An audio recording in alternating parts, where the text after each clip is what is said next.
तक जिंदगी और मौत का खेल खेलने वाले दो बहादुर पायलट ने अपनी जान लगा दी, लेकिन हादसे को रोक न पाए। अपनी आंखों से मौत का मंजर देखते हुए उन्होंने अपनी पूरी ताकत के साथ 242 जानों को बचाने की कोशिश की, लेकिन ऐसी कौन सी गलती हुई जिससे अहमदाबाद में एयर इंडिया AI 173 क्रैश हो गई। पहले आग का गुबार दिखता है और फिर एक बड़ा धमाका होता है और पूरा इतना बड़ा विमान राख हो जाता है। इस विमान को चलाने वाले थे दो पायलट। विमान की कमान कैप्टन सुमित सबरवाल के पास थी। इसके अलावा उनके सहयोग के लिए फर्स्ट ऑफिसर क्लाइव कुंदर थे। दोनों ही कैप्टन के पास लंबा अनुभव रहा है। कैप्टन सुमित सबरवाल के 8,200 घंटों तक उड़ान भरने का अनुभव है।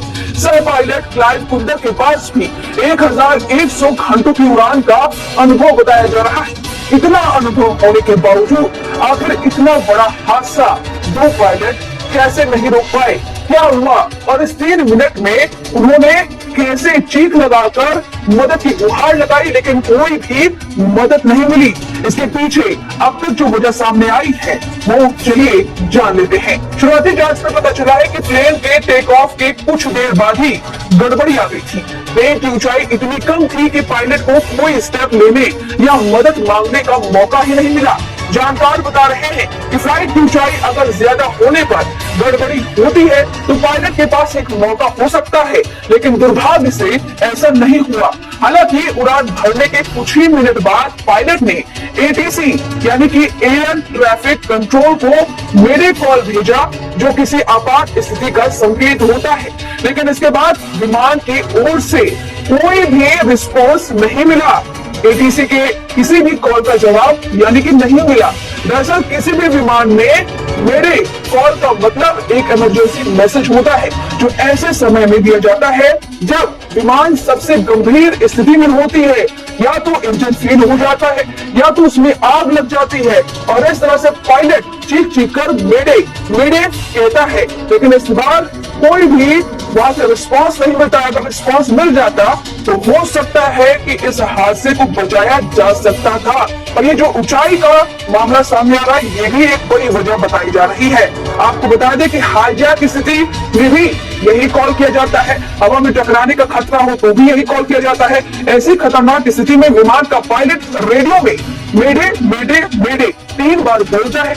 नजदीकी ATS और फ्लाइट में मौजूद क्रू मेंबर्स के लिए इमरजेंसी सिचुएशन का साइन होता है, जिसका मतलब होता है कि अब मजाक का समय नहीं है, विमान संकट में है और उसे तत्काल मदद की जरूरत है। मेरे कॉल के बाद विमान का पायलट विमान के बारे में जानकारी साझा करता है, जिसे ATS और अन्य विमानों और क्रू मेंबर्स को पता चलता है कि हादसे का शिकार हुए प्लेन में क्या हुआ है और उसे किस तरह की मदद की जरूरत है। मेरे कॉल के बाद कंट्रोल रूम विमान की मदद के लिए सभी संसाधनों को मदद में लगा देता है। इसे इमरजेंसी लैंडिंग से लेकर एम्बुलेंस और फायर ब्रिगेड को तैयार रखना होता है। इसके अलावा रनवे को खाली करवाया जाता है। और ATS के अनुसार विमान ने रनवे 23 से करीब 1:30 पर अहमदाबाद से उड़ान भरी थी। रनवे 23 से उड़ान भरने के करीब 1 मिनट के बाद ही विमान हवाई अड्डे की परिधि के बाहर जमीन पर गिर गई। दुर्घटना स्थल से भारी काला धुआं निकलता है और देखा गया है कि किस तरह से ब्लास्ट हुआ है। आप तस्वीरें और वीडियो में भी देख सकते हैं। बताया जा रहा है कि विमान एक पेड़ के ऊपर गिरा है। ऐसे यात्री विमान में क्रू मेंबर समेत 242 यात्री सवार थे। प्लेन क्रैश होने के बाद फायर ब्रिगेड की कई गाड़ियां मौके पर पहुंची। राहत और बचाव का काम किया जा रहा है। अभी तक जो जानकारी मिली है उसमें 133 लोगों की मौत कंफर्म हो चुकी है।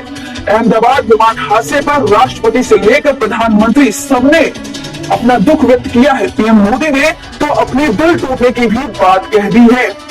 राष्ट्रपति ने ट्वीट करते हुए कहा कि यह दिल दहला देने वाली त्रासदी है, मेरी संवेदनाएं पीड़ितों के साथ है। वह प्रधानमंत्री नरेंद्र मोदी ने हादसे को शब्दों से बड़े दुखद बताते हुए कहा कि वह लगातार अधिकारियों से संपर्क में है। ये पूरी जानकारी अब तक सामने आ रही है। 2 हमारे बहादुर पायलटों ने इस तरह से इमरजेंसी कॉल दी थी और यहाँ से कोई रिस्पॉन्स नहीं मिलता है। और ये जो ऊंचाई का ये पूरा जो अभी मैटर सामने आ रहा है, इसी वजह से कहा जा रहा है कि यह हादसा नहीं टल सका। फिलहाल इस पूरी जानकारी पर आपकी जो भी राय है हमें कमेंट करके जरूर